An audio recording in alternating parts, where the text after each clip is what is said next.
Hello, beautiful people. Welcome to Global Happenings today. Some days back, a lot of Nigerians had rushed using social media pages of Peter Obi to insist that he should run for presidency. But as we speak right now, a lot of dynamics have taken over. There seem to be a lot of alleged news going on in PDP and the mixtures that are going on. I do not know how this will fare, but I do know that the dynamics of what is going on will unroot a lot of things. Before we go into the newspaper to find out the fate of both the Nyesom Wike in PDP, the likes of Peter Obi, and of course, the likes of Abubakar. We would like to subscribe to our channel by clicking on the red subscribe button. Beside it, you'll see a bell notification icon. Please go ahead, click on it to get notified as soon as we update our channel on YouTube. Well, according to the news, there are indications that the former vice president and aspirant for the office of the president in 2023 general elections on the platform of People's Democratic Party (PDP), Atiku Abubakar, may have picked Governor of Rivers State Nyesom Wike as his running mate in place of Peter Obi. Obi, a former Anambra State governor and economist, was Atiku's running mate in 2019 general election. A former banker and a technocrat, Obi brought charisma to 29 electioneering campaigns with his brilliant knowledge of economic management. Sources say Atiku's decision to dump Obi was because he allegedly made little financial contributions to the 2019 campaign polls, as well as inability to win his state Anambra and the Southeast for the party in the presidential election. Prior to the 2019 election, Governor Peter Obi didn't have a strong political structure outside the Southeast. People just loved him because of his vast knowledge of the economy. Winning an election goes beyond all that. For instance, since he left office and joined PDP, he has not been able to have his nominees win the governorship election in the state. Although he is brilliant and can speak good grammar, interpret the economy very well, winning an election is much more than that. How much did he bring to the table?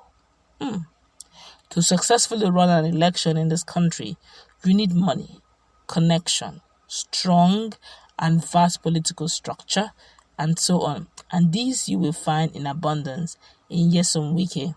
He is a good material any day, and that's not the kind of man you leave behind, especially if you want to win election in Nigeria, according to a source close to Atiku's campaign team. Well, according to Business Day, they couldn't confirm the veracity of the allegations made against Peter Obi, as the message sent to his phone number was not responded to as at the time of press release. But the choice of Wike is already causing ripples within the ranks of the party, as many thought Atiku Peter Obi's presidential ticket in 2023 would have done the magic, considering their feat in 2019 general election.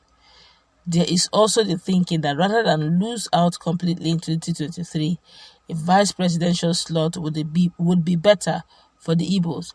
Those who hold this view allow that Atiku's promise to rule Nigeria for only one term of 4 years if elected president in 2023 and facilitate the election of an Igbo man as president.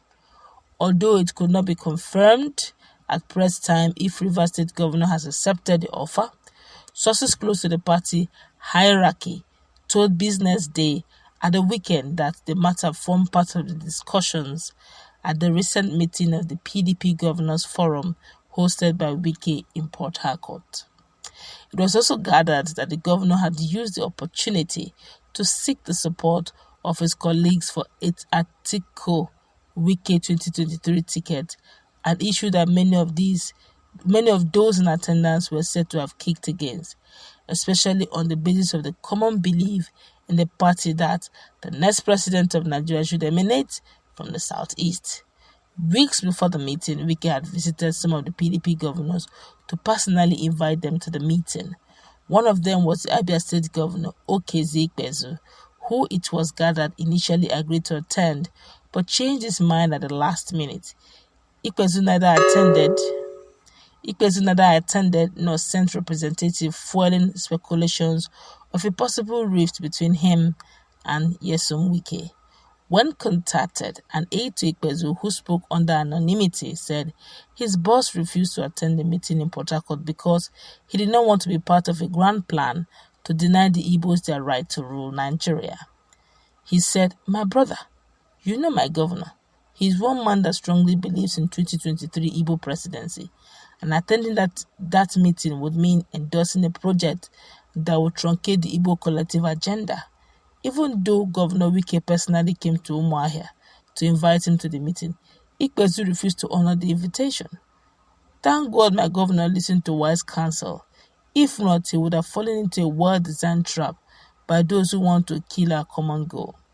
Recently in Enugu, leaders of PDP in the southeast warned the party against zoning the presidency to the north. They insist it was the turn of the southeast to produce the next presidential candidate of the party, stressing that both the southwest and south-south have had their turns. According to them, the zone deserves to produce the next president because of its people's eminent qualification and overwhelming contributions to the development of all parts of the federation through the years, adding that zoning the presidential ticket of parties to the southeast would be the best way of ensuring that we build a nation that leaves no one or group behind. Those who spoke include former Senate President and Secretary to the Government of the Federation, Ayem Pius Ayem, Senate Minority Leader Nanya Abaribe, former Abia State Governor, Theodore Oji, PDP Vice National Chairman Southeast, Ali Odefa, and former Imo State Chairman National Population Commission Duru Ihioma. According to Abaribe, Igbos have all it takes to rule this country and makes it even better again. Therefore, I encourage all Nigerians to support this noble intention. Anyim described the Southeast as a good market for presidential material and sees no reason why any other region would want to rob the Igbos of the chance of producing the next president of Nigeria. Part of the communique at the end of the meeting read thus, that the people of the Southeast have earned the right to occupy the office of the president in 2023 on account of their eminent qualifications and overwhelming contributions to the development of all parts of the federation through the years, that we appeal to the People's Democratic Party in particular to the interest of our equity, justice, and harmonious national cohesion to zone the presidential ticket to the southern zones of the country and the southeast in particular. We further reiterate that the choice of a southeast citizen as the presidential candidate of the party in 2023 will guarantee to every Nigerian a sense of equity, justice, and inclusion in the management of the affairs of the nation. In our view, this is the best way of ensuring that we build a nation that leaves no one or group behind, the communique stated. It was jointly signed by Theodore Oji.